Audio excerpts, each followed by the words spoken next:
नमस्कार दोस्तों, मैं हूं कुलदीप यादव। स्वागत करता हूं आपका। जैसा कि मैंने आपको बोला था कि करंट अफेयर्स की क्लास जो होगी आपकी मॉर्निंग में मिलेगी, तो उसी को देखते हुए आज हमारा है डे 1, पहला दिन है हमारा। और आज जो पहला दिन है हम शुरुआत करते हैं भगवान शिव से।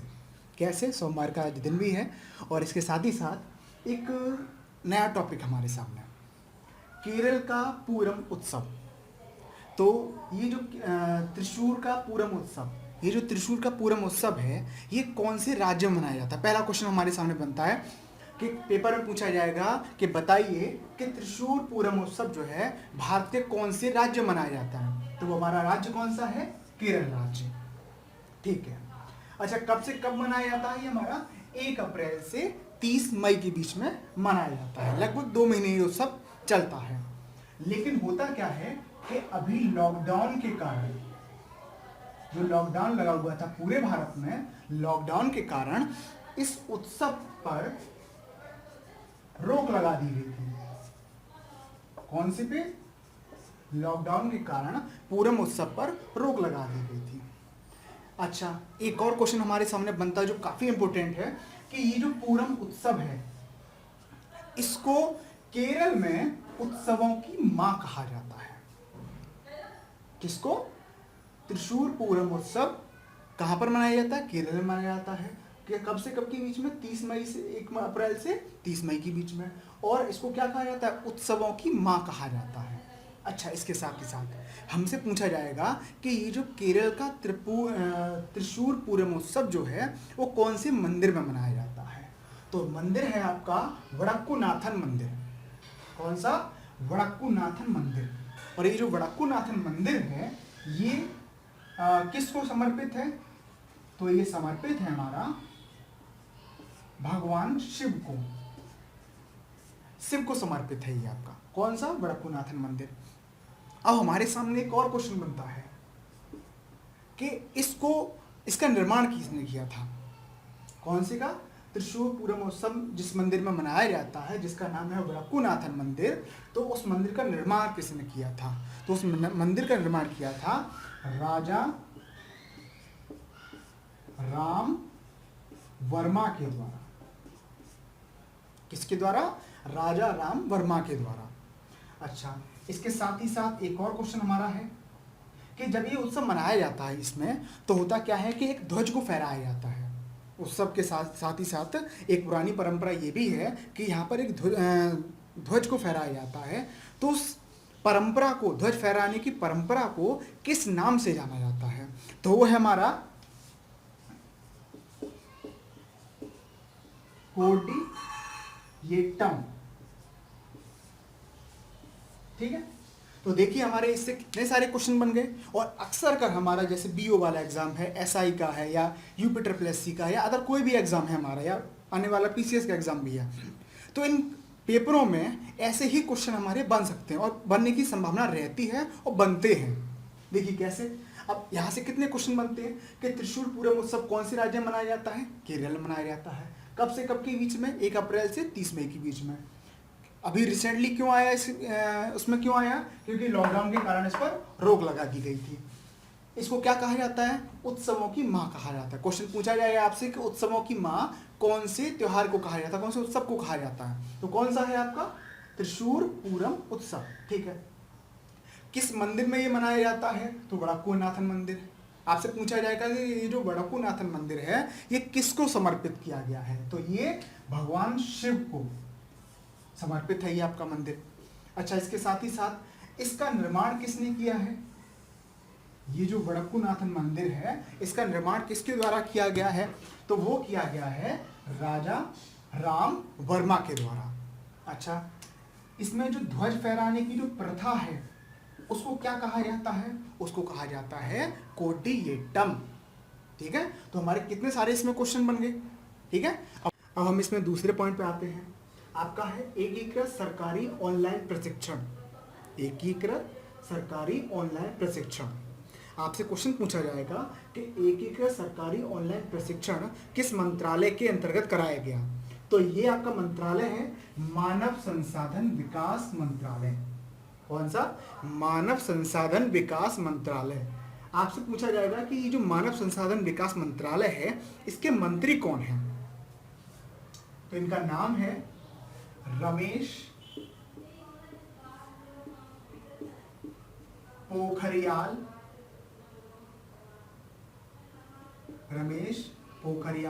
निशंक। कौन है हमारे शिक्षा मंत्री, कौन है? रमेश पोखरियाल निशंक। कौन से मंत्रालय के हैं? मानव संसाधन विकास मंत्रालय के द्वारा। तो मानव संसाधन विकास मंत्रालय के द्वारा एकीकृत सरकारी ऑनलाइन प्रशिक्षण कराया गया कौन से प्लेटफॉर्म पर? तो प्लेटफॉर्म है आपका दीक्षा प्लेटफॉर्म। इस दीक्षा प्लेटफॉर्म पर online integrated government online training कराई गई थी, ठीक है, जिससे कोविड-19 के समय में जो हमारे टीचर्स हैं जो ऑनलाइन पढ़ाने जिन्हें ऑनलाइन पढ़ाने का अनुभव नहीं है उनको प्रशिक्षित किया जा सके इसके लिए। तो इसी परिप्रेक्ष्य में सरकार के द्वारा किस पर?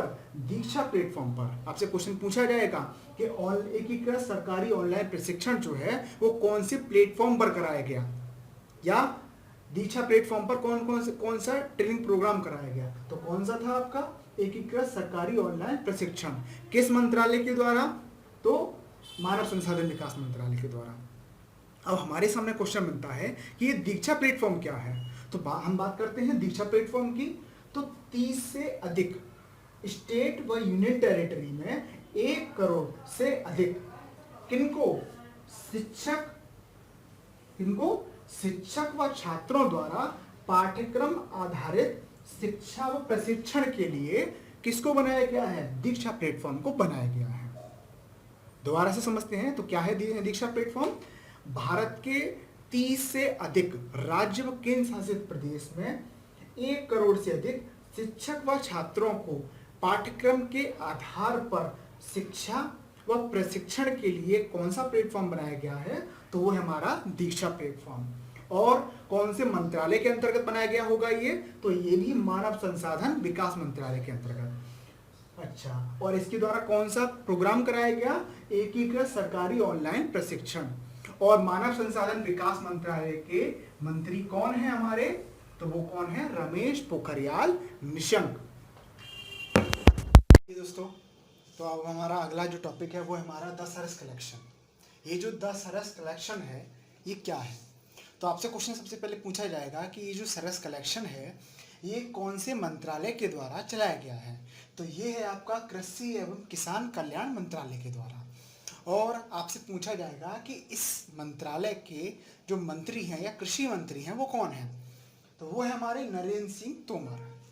तो ठीक है, तो हमसे पूछा जाता है कि ठीक है ये क्या है क्या आखिर? तो देखिए, भारत सरकार के द्वारा लोगों की आजीविका में सुधार के लिए या लोगों को रोजगार देने के लिए अलग अलग टाइम पर अलग अलग तरीके से नई नई योजनाएं चलाई जाती हैं, जिसको देखते हुए सबसे पहले जो एक प्रोग्राम आया था बीच में वो था राष्ट्रीय ग्रामीण आजीविका मिशन, ठीक।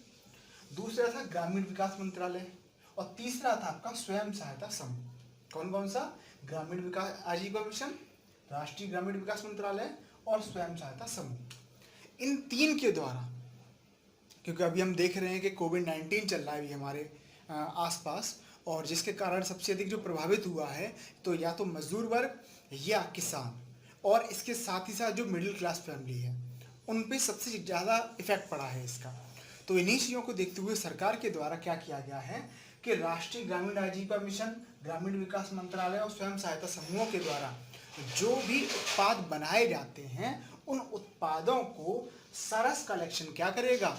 अपने पोर्टल पर प्रदर्शित करेगा, ठीक है।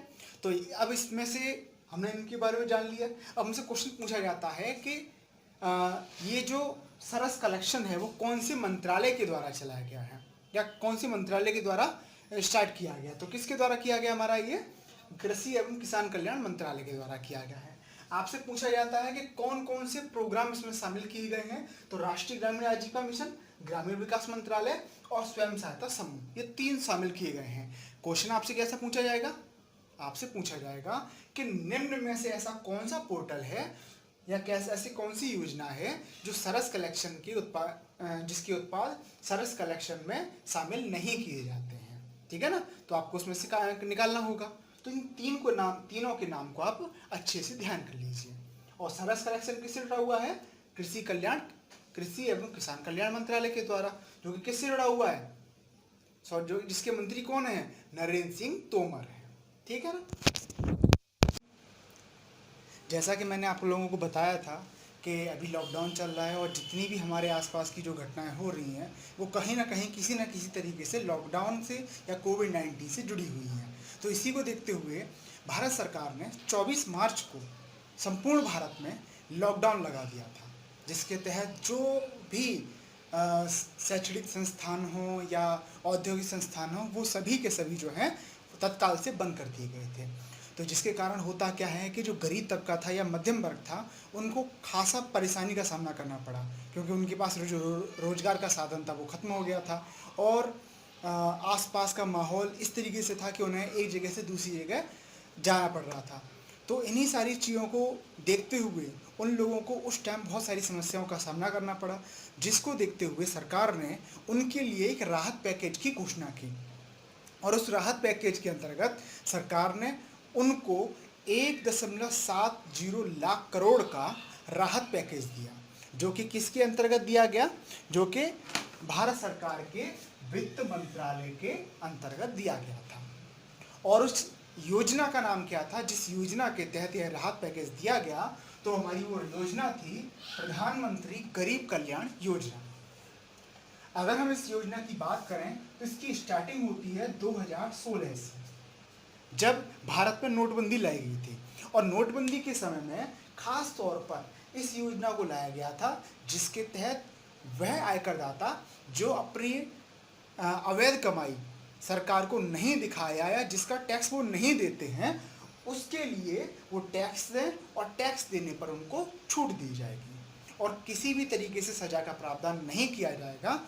तो वो चीज़ें इसमें शामिल की गई थी। कब की गई थी? 2016 में। लेकिन वर्तमान में कोविड-19 की अवस्था को देखते हुए सरकार के द्वारा क्या किया गया? लोगों को राहत पैकेज दिया गया। कितने का? 1.70 लाख करोड़ का। ये चीज़ हमें ध्यान रखनी है, क्वेश्चंस पूछे जाते हैं इसको लेकर। अच्छा, तो अब इसके तहत हुआ क्या? सबसे पहले 8 करोड़ गरीब परिवारों को उज्ज्वला योजना के अंतर्गत जो कि सिलेंडर बांटे गए थे उन्हें मुफ्त सिलेंडर दिया गया था। अब यहाँ पर हमारे दो क्वेश्चन बनते हैं जो कि एक दूसरे को बहुत कंफ्यूज करते हैं।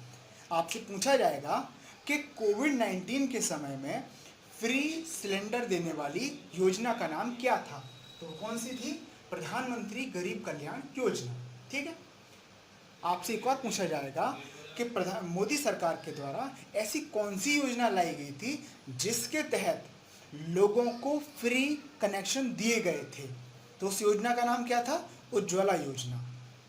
तो यहीं पे दोनों हम अंतर देखते हैं। अगर मुफ्त सिलेंडर की बात करें तो कौन सी है? प्रधानमंत्री गरीब कल्याण योजना, जिसके तहत 3 माह तक मुफ्त सिलेंडर देने की बात की गई थी। वहीं मुफ्त कनेक्शन की बात करें तो हमारी योजना कौन सी थी? तो वो थी हमारी मुफ्त कनेक्शन की उज्ज्वला योजना। अच्छा, आगे बढ़ते हैं। वहीं कोविड-19 के समय में सबसे इम्पोर्टेंट जो रोल अदा किया है वो भारत के स्वास्थ्य कर्मियों के द्वारा किया गया है या पुलिस प्रशासन के द्वारा किया गया है। तो स्वास्थ्य कर्मियों के लिए भारत सरकार ने 50 लाख का बीमा कवर दिया गया है। किनको दिया गया है? स्वास्थ्य कर्मियों को। कितने का? 50 लाख का। जिसके द्वारा 22 लाख स्वास्थ्य कर्मी लाभान्वित होंगे। अच्छा, दूसरा इसमें पॉइंट देखते हैं, आगे बढ़ते हैं। इसी में स्वास्थ्य कर्मचारियों के लिए हरियाणा सरकार के द्वारा डबल वेतन देने की बात का प्रस्ताव उन्हें दिया गया था, लेकिन स्वास्थ्य कर्मचारियों ने उसको विनम्रतापूर्वक मना कर दिया था। ठीक है। तो ये भी क्वेश्चन आपसे बन सकता है कि ऐसा कौन सा राज्य था जहाँ के स्वास्थ्य कर्मियों को दोगुना वेतन देने का प्रस्ताव दिया गया था? तो वो कौन सा राज्य था? हमारा हरियाणा, जिसके मुख्यमंत्री हैं मनोहर लाल खट्टर। अच्छा, तो इसी में आगे बढ़ते हैं। विधवा और दिव्यांग के खाते में कितने? 3000 रुपये, 3 माह तक 1000 रुपये भेजे जाएंगे। इसके साथ ही साथ जनधन योजना, जो कि प्रधानमंत्री नरेंद्र मोदी जब प्रधानमंत्री बने 2014 में, उसके बाद उन्होंने जनधन योजना लाए 2015 में। और उस योजना के तहत क्या था कि जितने भी गरीब लोग हैं जिनके खाते नहीं हैं उनके खाते खोले जाएंगे। और इसी के अंतर्गत होता क्या है, लोगों के खाते खोले गए और गिनीज बुक में इंडिया का नाम दर्ज हुआ था। और उसी योजना के अंतर्गत जितने भी महिला खाता धारक थे जनधन योजना में, उनके खाते में कितने 500 रुपये ट्रांसफर किए जाएंगे।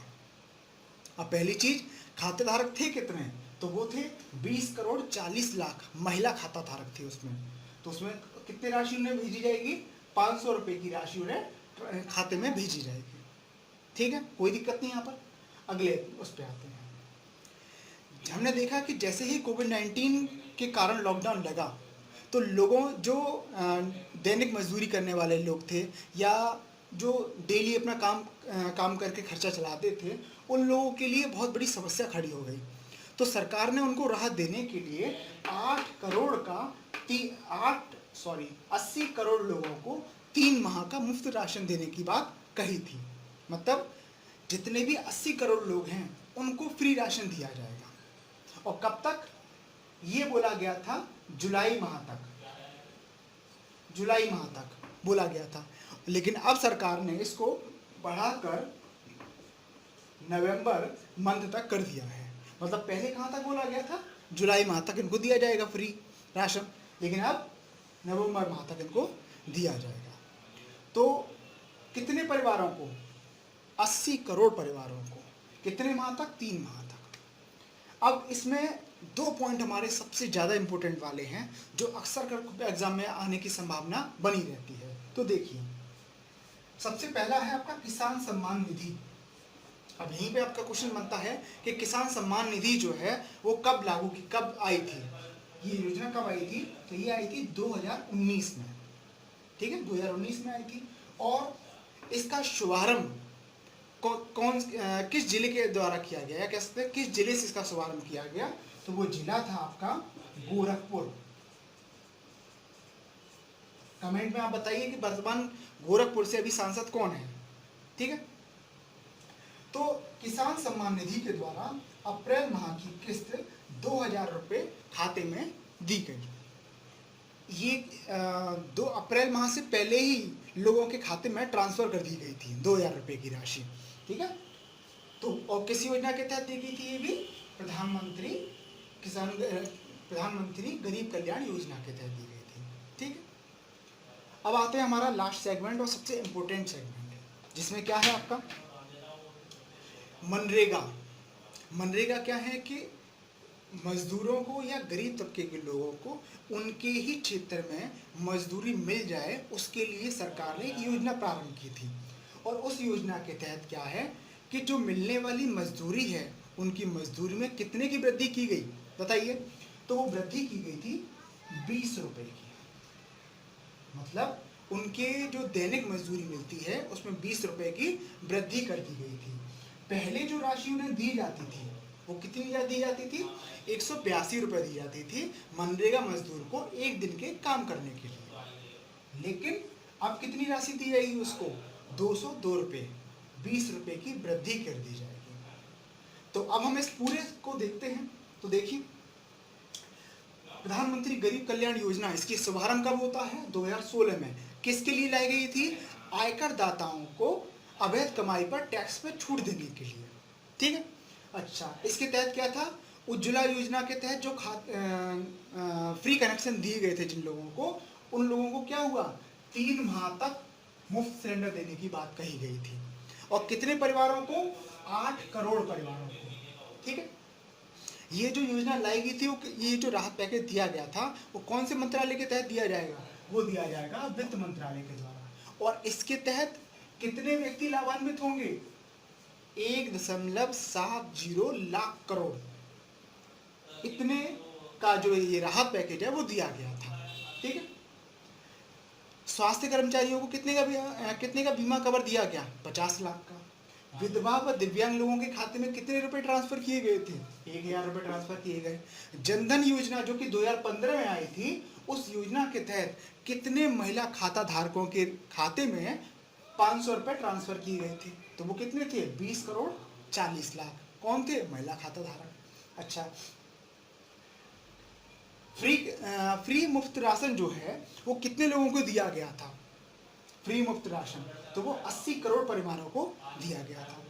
किसान सम्मान निधि कि कौन से माह की जो किस्त है वो ट्रांसफर की गई थी? तो वो अप्रैल माह की गई थी। और सबसे इम्पोर्टेंट आपसे क्वेश्चन पूछा जाएगा कि मनरेगा में वर्तमान में मजदूरी कितनी है लोगों की? तो कितनी है मनरेगा में?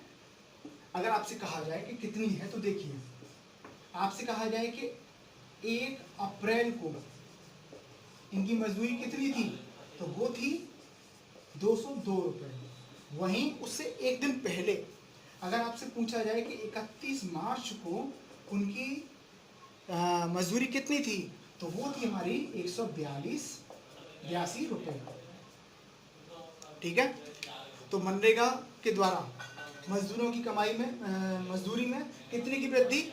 20 रुपये की वृद्धि कर दी गई। पहले कितनी थी? 182 थी। वर्तमान में कितनी है? 202 रुपये है आपका। ठीक है, कितने परिवारों को मुफ्त सिलेंडर दिए गए? अब यहाँ पर कन्फ्यूज़न क्रिएट नहीं करना है। फ्री कनेक्शन की बात की जाए तो उज्ज्वला योजना है, और फ्री सिलेंडर की बात की जाए तो आपका प्रधानमंत्री गरीब कल्याण योजना है, जिसका शुभारंभ 2016 में हुआ। किस मंत्रालय के द्वारा? वित्त मंत्रालय के द्वारा। कितने का राहत पैकेज दिया गया? 1.70 लाख करोड़ का। स्वास्थ्य कर्मचारियों को बीमा कवर 50 लाख का। और कितने लाभान्वित हुए? 22 लाख इससे। विधवाओं के खाते में 1000 रुपये। जनधन योजना के अंतर्गत कितने महिला खाता धारकों के खाते में 500 रुपये जमा किए गए? तो वो कितने थे? 20 करोड़ 40 लाख।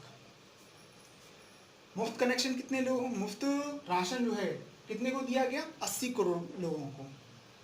80 करोड़ लोगों को दिया गया। पहले लिमिट कितनी थी? जुलाई तक थी। अब कितनी कर दी गई है? अब नवंबर माह कर दी गई है। किसान सम्मान निधि के तहत अप्रैल माह की जो किस्त है 2000 रुपये की किस्त, वो उनके खाते में डाली गई थी। किस योजना के द्वारा? प्रधानमंत्री गरीब कल्याण योजना के द्वारा। एक और चीज, किसान सम्मान निधि योजना जो है वो कहाँ से स्टार्ट की गई थी? तो वो स्टार्ट की गई थी वर्तमान में गोरखपुर जिले से। और कब की गई थी? 2019 में। मनरेगा मजदूरों की मजदूरी कितनी है? वर्तमान में 202 रुपये है, और पहले कितनी थी हमारी? 182 रुपये थी। ठीक है, अब आगे बढ़ते हैं इसमें।